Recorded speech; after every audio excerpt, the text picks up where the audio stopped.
नमस्कार दोस्तों, welcome to exam affairs. आज हम लोग बीपीएससी द्वारा आयोजित एपीओ के परीक्षा में पूछे गए करंट अफेयर के 16 क्वेश्चन को डिस्कस करेंगे, जो कि यह 15 जुलाई को संपन्न हुआ। अब ये इम्पोर्टेंट क्यों है? क्योंकि आपने देखा होगा कि बीपीएससी द्वारा पिछले अपने परीक्षा में पूछे गए करंट अफेयर के क्वेश्चंस को रिपीट करता है, या इस वीडियो को देखने के बाद आप जो है उस टॉपिक को बेहतर तरीके से कर पाएंगे। और यह केवल एपीओ के प्रश्नों का डिस्कशन नहीं है, इसमें विस्तृत विश्लेषण भी है, जिससे क्या है आप देखेंगे आपका 16 केवल प्रश्न नहीं, जबकि 16 टॉपिक का एक सेक्शन जो है आपका रिवीजन हो जाएगा। और ये रिवीजन सीरीज है, इसलिए इस वीडियो को आखिरी तक देखें, क्योंकि इसमें आपको बहुत सारे इम्पोर्टेंट फैक्ट्स, उसके विश्लेषण, उस पे आधारित अगर और भी कोई क्वेश्चन बनता है वो आप आसानी से सॉल्व कर पाएंगे। तो चलिए स्टार्ट करते हैं। तो हमारा पहला क्वेश्चन है, निम्नलिखित में से कौन जोमेटो का ब्रांड एम्बेसडर है? ये एपीयू में पूछा गया। तो इसका सही उत्तर है शाहरुख खान। अभिनेता शाहरुख खान ने जो है जोमेटो के ब्रांड एम्बेसडर हैं। उन्होंने कंपनी के फ्यूल योर हसल अभियान के तहत ब्रांड का प्रचार किया। अब हम देख लेते हैं कि ब्रांड एम्बेसडर से संबंधित और भी क्या क्या प्रश्न बन सकते हैं। तो देखिए, वीज़ा है, वीज़ा के ही ब्रांड एम्बेसडर शाहरुख खान है। उसके बाद इन्फोसिस है, उसके ब्रांड एम्बेसडर कार्लोस अल्कराज है, जो कि टेनिस प्लेयर है। उसके बाद हम देखते हैं जिंदल स्टेनलेस स्टील, इसके ब्रांड एम्बेसडर रणबीर कपूर हैं। जबकि महाराष्ट्र राज्य सड़क परिवहन निगम एमएसआरटीसी के ब्रांड एम्बेसडर रितेश देशमुख, जेनेलिया देशमुख हैं। जबकि यामाहा म्यूजिक इंडिया के ब्रांड एम्बेसडर AR रहमान है, जो कि काफ़ी इम्पोर्टेंट है। उसके बाद देखते हैं पीएनबी बैंक, इसके ब्रांड एम्बेसडर हरमनप्रीत कौर हैं। 18 जो कि ब्रांड है, उसके ब्रांड एम्बेसडर है स्मृति मंधाना। उसके बाद देखते हैं लॉरेस मोमेंट, इसके ब्रांड एम्बेसडर है सेली एन फ्रेज प्राइस जमैका की, और सिमोना बाइल्स जो कि अमेरिका की हैं। उसके बाद देखते हैं राष्ट्रीय जनगणना 2027, इसके ब्रांड एम्बेसडर है सुदर्शन पटनायक। उसके बाद देखते हैं भीम UPI तथा क्रिक बज टीवी, इसके दोनों के ब्रांड एम्बेसडर महेंद्र सिंह धोनी हैं। और देखते हैं SBI जनरल इंश्योरेंस के जो ब्रांड एम्बेसडर है वो पंकज त्रिपाठी है। इनको आपको याद रखना है, क्योंकि ये बिहार से रिलेटेड है और बीपीएससी बिहार से रिलेटेड लोगों को ज़्यादा फोकस करती है। और हम देखते हैं पारादीप फॉस्फेट लिमिटेड, इसके ब्रांड एम्बेसडर राहुल द्रविड़ हैं। उसके बाद देखते हैं मनोज तिवारी, ये जो है बिहार खादी और हस्तशिल्प के ब्रांड एम्बेसडर है। उसके बाद देखते हैं राज्य चुनाव आइकन और सांस्कृतिक राजदूत, ये मैथिली ठाकुर हैं।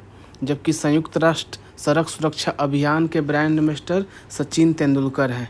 तो ये दो लोग, मनोज तिवारी, मैथिली ठाकुर, ये लोग बिहार से संबंधित है, और सचिन तेंदुलकर काफ़ी बड़े नाम है, इसलिए ये इम्पोर्टेंट हो जाता है। इस तरीके से आपने देखा कि हमने एक ही क्वेश्चन में आपको सभी जो फेमस ब्रांड एम्बेसडर है उनको कवर करा दिया है, जिससे है कि अगर ब्रांड एम्बेसडर संबंधी दूसरे प्रश्न आते हैं तो आप उसको आसानी से सॉल्व कर पाएंगे।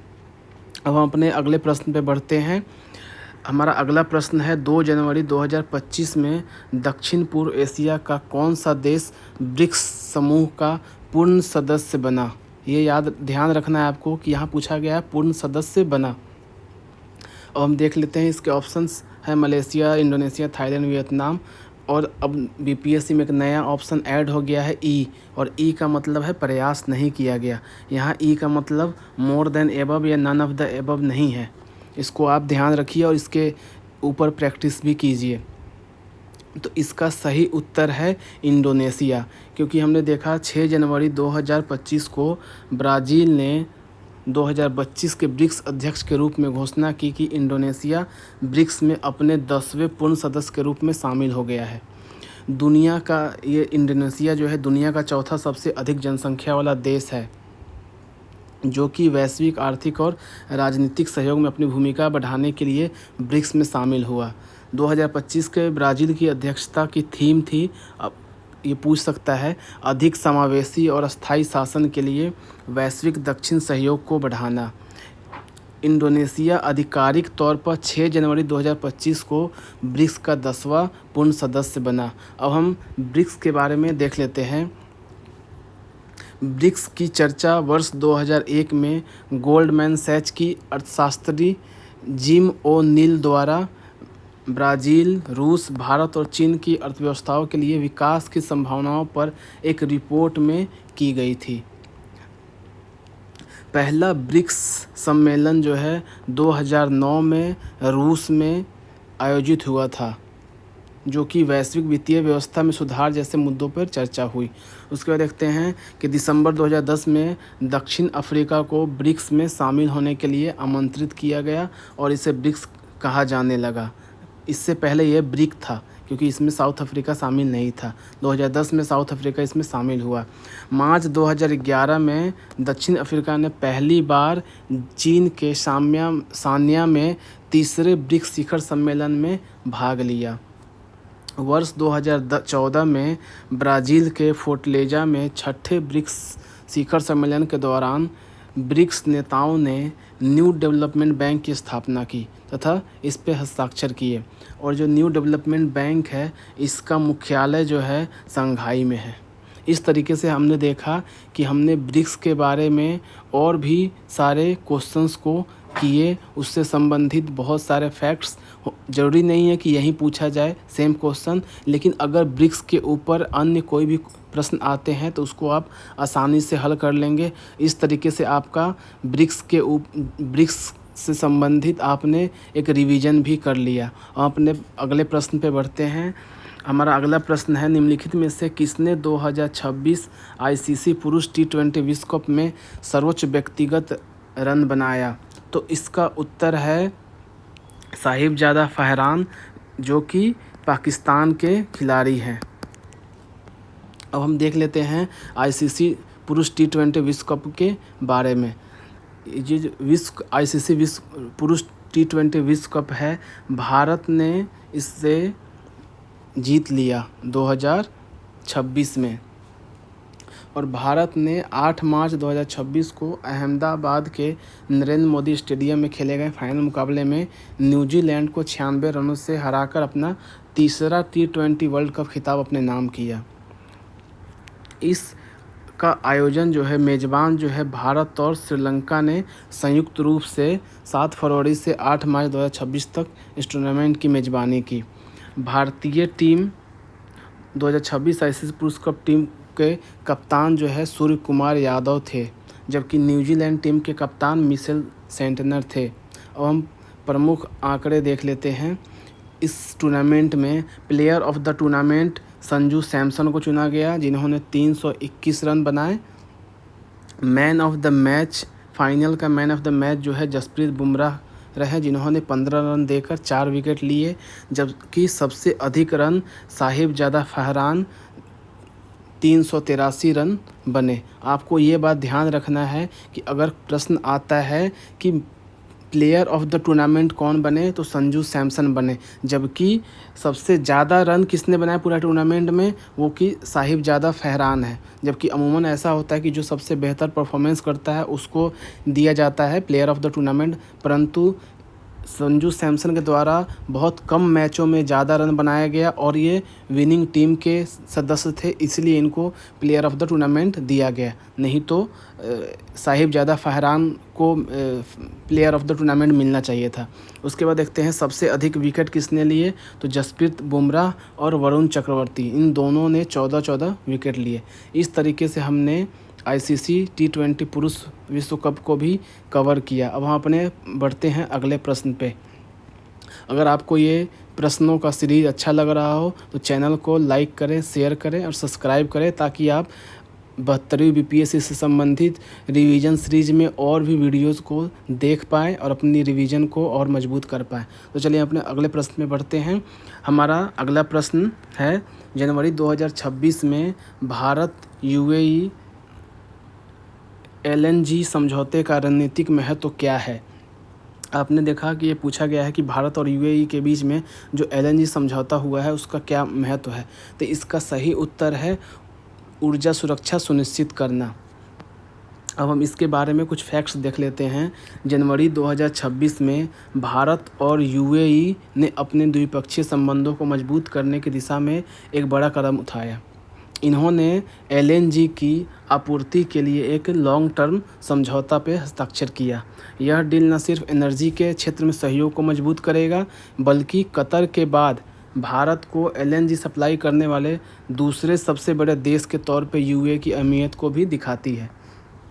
ऐसे दुनिया में जहां आर्थिक विकास और स्थिरता ऊर्जा का एक अहम मुद्दा है, यह समझौता आर्थिक, कूटनीतिक और रणनीतिक नज़रिए से बहुत ही इम्पोर्टेंट है। जनवरी 2026 में नई दिल्ली में यूएई के राष्ट्रपति शेख मोहम्मद बिन जायद अल नहयान, इस तरीके से आप इसमें 2 चीज़ याद रख सकते हैं। सबसे पहले कि ये समझौता कहाँ हुआ, तो नई दिल्ली में, और यूएई के राष्ट्रपति का नाम क्या है, राष्ट्रपति शेख मोहम्मद बिन जायद अल नहयान की आधिकारिक यात्रा के दौरान एलएनजी सप्लाई पे एक नया समझौता हुआ। भारत के प्रधानमंत्री नरेंद्र मोदी ने यूएई के राष्ट्रपति का व्यक्तिगत रूप से स्वागत किया और दोनों पक्षों के बीच समझौता पे जोर दिया। इस समझौते के अनुसार इसमें क्या क्या है ये देख लेते हैं। यूएई भारत को हर साल 0.5 मिलियन मीट्रिक टन एलएनजी की सप्लाई करेगा। यह कॉन्ट्रैक्ट 2028 से शुरू होगा, जो कि 10 साल तक चलेगा। यह डील की कुल कीमत इतना इम्पोर्टेंट नहीं है, इसको देख लेंगे। बाकी ये कौन सी कंपनी है उनके बारे में है, अगर आपको पढ़ना हो तो ये पढ़ सकते हैं। इस तरीके से हमने देखा कि भारत यूएई के बीच एलएनजी समझौते के बारे में जो भी इम्पोर्टेंट फैक्ट्स थे उसको हमने देख लिया, क्योंकि अब बीपीएससी वन लाइनर नहीं प्रश्न पूछ रही है, वो थोड़ा सा स्टेटमेंट बेस पूछ रही है। तो शायद हो सकता है स्टेटमेंट वाइज पूछे, तो अगर आप केवल ये रट के जाएंगे कि हाँ ये केवल ऊर्जा से संबंधित था, तो शायद आपको वो क्वेश्चन टैकल करने में मुसीबत हो सकती है। इसीलिए आपको जो है पूरे डिटेल में थोड़ा सा पढ़ लेना अच्छा रहेगा। अब हम अपने बढ़ते हैं अगले प्रश्न पे। हमारा अगला प्रश्न है, मॉलिंग राष्ट्रीय उद्यान निम्नलिखित में से किस राज्य में स्थित है? ये जो मॉलिंग जो है राष्ट्रीय उद्यान, ये अरुणाचल प्रदेश में स्थित है। मॉलिंग राष्ट्रीय उद्यान की स्थापना 1982 में पौधों और जंतुओं के लिए एक अनुकूल आवास बनाने के उद्देश्य से की गई थी। यह अरुणाचल प्रदेश में सियांग नदी के दाएं किनारे पे 483 वर्ग मीटर में फैला हुआ है। अब आपको ये भी ध्यान रखना है कि इसके किनारे नदी कौन सी है।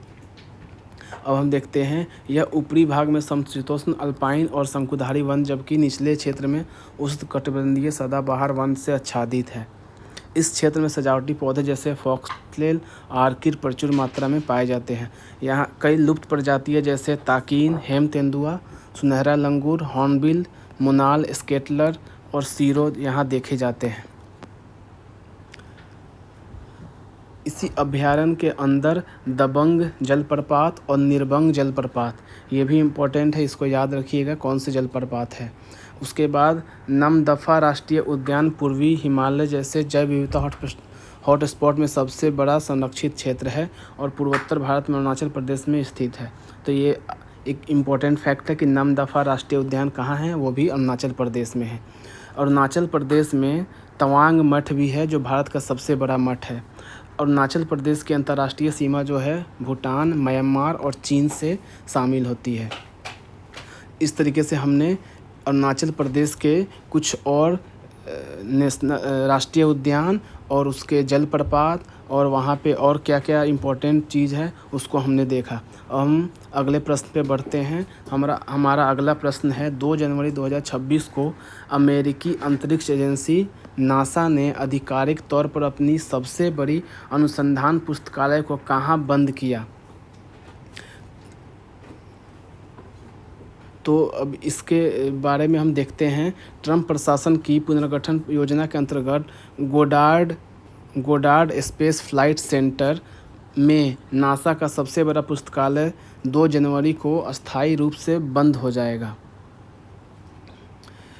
ये मैरीलैंड के ग्रेनबेल्ट में गोडार्ड स्पेस सेंटर में मौजूद नासा की सबसे बड़ी लाइब्रेरी है, जो कि 1959 में ही ग्लोबल स्पेस एजेंसी के लिए रिसर्च का मुख्य केंद्र रही। जो कि अब बंद हो जाएगा। NASA Goddard information and calibration centre ने Hubble space telescope, James Webb space telescope जैसे कई बड़े मिशनों के विकास में मदद किया है।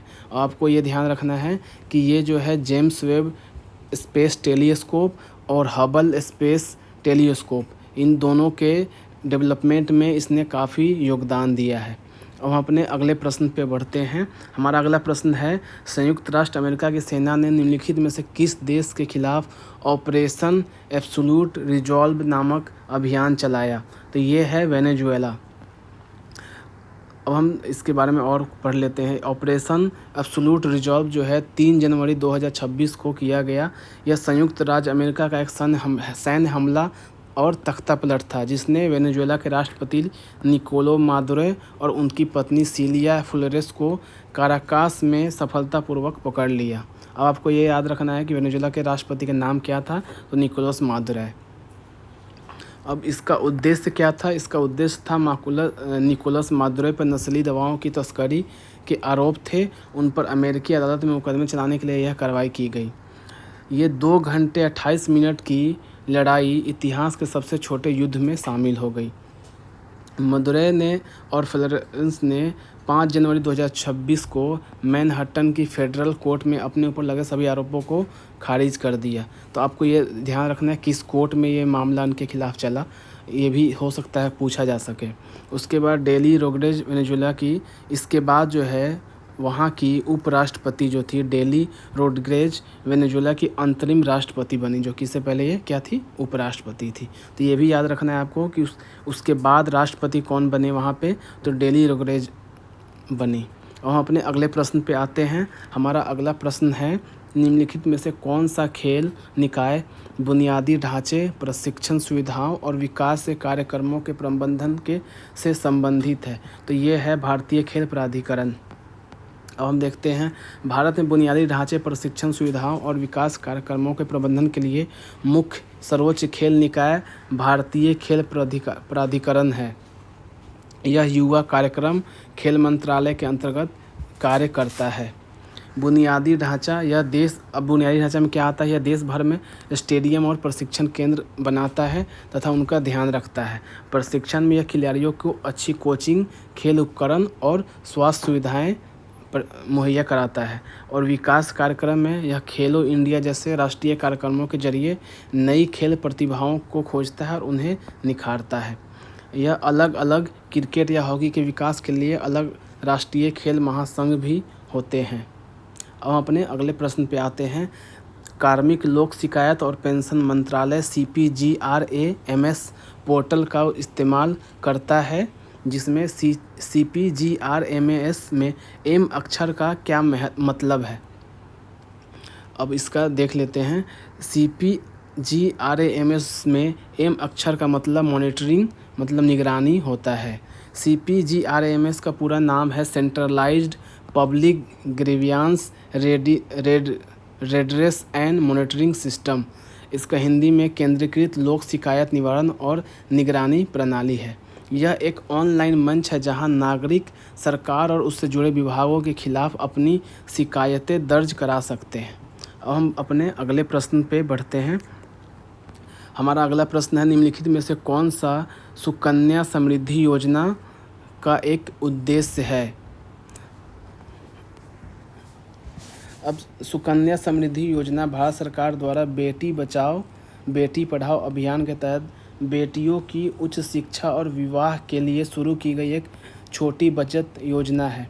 इस योजना का वर्तमान में 8.2% वार्षिक ब्याज दर मिल रहा है। इसमें अब देखते हैं क्या क्या पात्रता है। तो अकाउंट ओपन करने के लिए 10 वर्ष तक की आयु की बालिका के माता पिता या कानूनी अभिभावक उसके नाम पर यह खाता खोल सकते हैं। इसकी क्या सीमा है? प्रति परिवार अधिकतम 2 बालिकाओं के लिए खाते खोले जा सकते हैं। जुड़वा या उससे अधिक बच्चे होने पर विशेष प्रावधान है। न्यूनतम और अधिकतम जमा, इसमें आप न्यूनतम 250 रुपये और अधिकतम 1.5 लाख रुपये जमा करा सकते हैं। अब इसका मैच्योरिटी पीरियड क्या है? यह खाता खोलने के 21 साल बाद या बालिका के विवाह के समय 18 वर्ष की आयु के बाद यह मैच्योर होता है। इसमें क्या है, आपको टैक्स बेनिफिट भी मिलता है, जिसमें क्या है कि इनकम टैक्स की धारा 80C के तहत छूट मिलती है। इससे मिलने वाला ब्याज और मैच्योरिटी की रकम पर कोई टैक्स नहीं लगता और ये टैक्स फ्री है। इस तरीके से हमने देखा कि हमने सुकन्या समृद्धि योजना के बारे में काफ़ी डिटेल में पढ़ा, ताकि अगर इस पे स्टेटमेंट बेस्ड क्वेश्चन आता है उसको हम आसानी से सॉल्व कर सकें। हम अपने अगले प्रश्न पे आते हैं। हमारा अगला प्रश्न है, हाल ही में निम्नलिखित में से कौन सा बंदरगाह है जो समाचार में है जहां से भारत अपने आप को अलग कर लिया है? तो ये इसका आंसर है चाबहार, जो कि ईरान का बंदरगाह है। हाल ही में समाचारों में रहा बंदरगाह चाबहार ईरान में, जिससे भारत सरकार द्वारा अपने कदम पीछे खींचने या अलग होने के लिए खबरें आई। अब इसका चर्चा क्यों हुआ? क्योंकि केंद्रीय बजट 2026-27 में भारत सरकार ने पिछले एक दशक में पहली बार चाबहार बंदरगाह के लिए कोई फंड आवंटित नहीं किया। अब इसके अलग होने के कारण क्या हैं? अमेरिका द्वारा ईरान पर लगाए गए कड़े आर्थिक प्रतिबंधों और नए अमेरिकी प्रतिबंधों के जोखिम के कारण भारत ने अपनी वित्तीय देनदारियों को समाप्त कर लिया। क्योंकि अभी वर्तमान में जो अमेरिका के द्वारा वेवियर दिया गया था भारत को, वो वेवियर अभी ख़त्म हो गया, इसलिए भारत को इससे अलग होना पड़ा। अब हम देखते हैं कुछ और इसी से संदर्भित क्या प्रश्न बन सकते हैं। अब देखिए, जो बांग्लादेश है, बांग्लादेश में मोंगला बंदरगाह है, ये भी चर्चा में रहा है, तो शायद हो सकता है इससे जुड़ा हुआ कुछ और पूछा जा सके। अब ये चर्चा में क्यों रहा? बांग्लादेश में तख्ता पलट के बाद बनी नई सरकार ने मोंगला पोर्ट के पास एक बड़ा प्रोजेक्ट भारत के हाथ से निकल गया। वर्तमान स्थिति में यह ज़मीन पहले भारतीय आर्थिक क्षेत्र के लिए आवंटित की गई थी, लेकिन बांग्लादेश की वर्तमान सरकार ने इसे रद्द कर चीन की सरकारी कंपनी के साथ समझौता कर लिया। तो इसलिए अब ये पूछा जा सकता है कि मोंगला बंदरगाह कहाँ है, तो आपको पता होना चाहिए बांग्लादेश में है।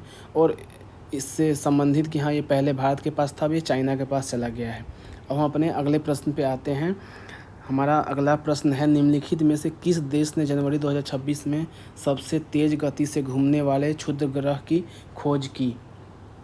तो इसका आंसर है अमेरिका, संयुक्त राज्य अमेरिका। अब हम देखते हैं, जनवरी 2026 में अमेरिका के वैज्ञानिकों ने अब तक का सबसे तेज़ घूमने वाला विशाल क्षुद्र ग्रह खोजा। इस क्षुद्र ग्रह का नाम जो है 2025 MN45 है। आपको नाम याद रखना है। यह लगभग 700 मीटर ऊंचा चौड़ा, ये सब नहीं याद रखना है। यह अमेरिका के वेरा सी रूबिन वेधशाला के डेटा का उपयोग करके की गई है। अब हम अपने अगले प्रश्न पे आते हैं। हमारा अगला प्रश्न है, निम्नलिखित में से किस देश ने दिसंबर 2025 में चंद्रमा पर 2036 तक परमाणु संयंत्र स्थापित करने की घोषणा की? तो इसका सही उत्तर है रूस। दिसंबर 2025 में रूस ने 2036 तक चंद्रमा पर परमाणु संयंत्र न्यूक्लियर पावर प्लांट स्थापित करने की घोषणा की है।